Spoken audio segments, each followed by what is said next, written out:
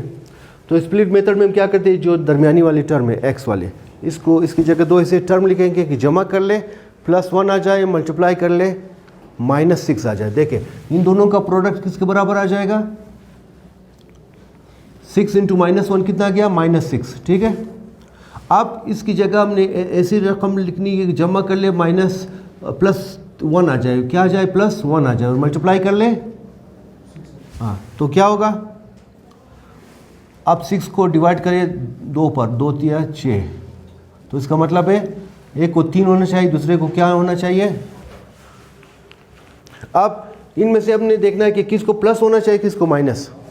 तो उसके लिए हम इसको देखेंगे, ये क्या है, प्लस है, तो इसका मतलब बड़ी रकम प्लस है, और ये क्या है, तो 3 - 2 बराबर ये जमा 1, 3 मल्टीप्लाई बाई -2 बराबर -6। तो दोनों शर्तें पूरी हो गई, फॉलो कर रहे हैं, दोनों शर्तें पूरी हो गई। इस वजह से अब हम इसकी जगह लिख सकते हैं क्या, कि 6x², यहाँ पर अब लिख सकेंगे 3x - 2x, ये स्प्लिट हुआ इन दोनों का, तो जमा कर लेते कि यही +1 आ जाएगा, मल्टीप्लाई करें इन दोनों को, इन दोनों के प्रोडक्ट के बराबर, ये क्लियर है तक। अब आपने क्या करना है, इसको पेयर बनानी है और उनमें से कॉमन लेना है। ये एक पेयर बन गया, ये दूसरा पेयर। अब इन दोनों में देखिए क्या चीज़ कॉमन है, एक तो 3 कॉमन है और दूसरा x कॉमन है, ये बाकी क्या बचा, 6 को 3 पर डिवाइड करें, क्या बचेगा, 2 और x सिर्फ 2x, 2x बचेगा, ठीक है। और यहाँ पर क्या बचा, ये सारा हमने निकाले, तो यहाँ पर क्या बचेगा, यहाँ पर 1 ज़रूर बचेगा, तो इस वजह से 1 यहाँ पर बच जाएगा। इन दोनों में क्या चीज़ कॉमन है, कोई चीज़ लेकिन -1 कॉमन है, तो -1 यहाँ से कॉमन लेंगे, तो क्या आ गया हमारे पास, 2x। जब आप माइनस कॉमन लेते तो क्या होगा, साइन चेंज हो जाएगी, ये चीज़, ठीक है। अच्छा, ये भी प्लस है, ये मानो ये क्या है, प्लस है।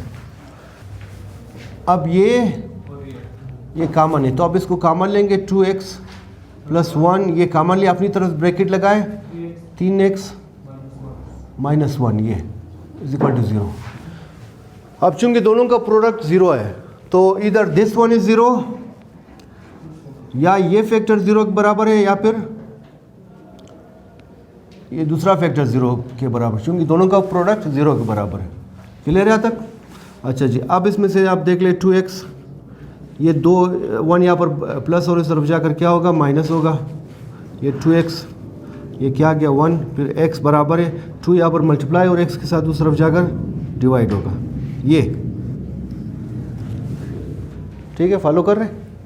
अच्छा जी, अब यहाँ पर भी इसी तरह 3x, 1 यहाँ पर माइनस और इस तरफ जाकर क्या होगा, प्लस होगा 0 के साथ। अब 0 भी लिख के ना लिखे फ़र्क नहीं पड़ेगा, आप इस स्टेप को स्किप भी कर सकते हैं। ये तो x बराबर है ये जी, ये इस तरह आ गया, समझ गए। तो ये 2 और वैल्यू है, इसी तरह ये दोनों भी क्या है, इसको पूरा इसको सेटिस्फाई करता है, यानी बात क्लियर। यानी इसी तरह अगर -1/2 और +1/2 को इसको अगर आप डिवाइड कर लें तो कन्फर्म उसका रिमाइंडर भी क्या होगा, 0 होगा, इसके लिए भी इसके लिए भी। तो बस सॉल्यूशन सेट हमारा क्या आ गया, 10 सॉल्यूशन सेट या हल सेट, ठीक है। हल सेट उस सेट को कहते हैं कि जिसमें तमाम रूट्स उसमें आप लिखेंगे जो कि इस मसवात को सेटिस्फाई करता है। तो पहला तो ये दोनों है, ये भी लिखेंगे 1 2, ये लिख लिया, फिर उसके बाद ये दोनों वैल्यू जो हमने निकाली ये आप लिख लें, ये हमारा सॉल्यूशन सेट है और यही हमारा आंसर है। बात क्लियर।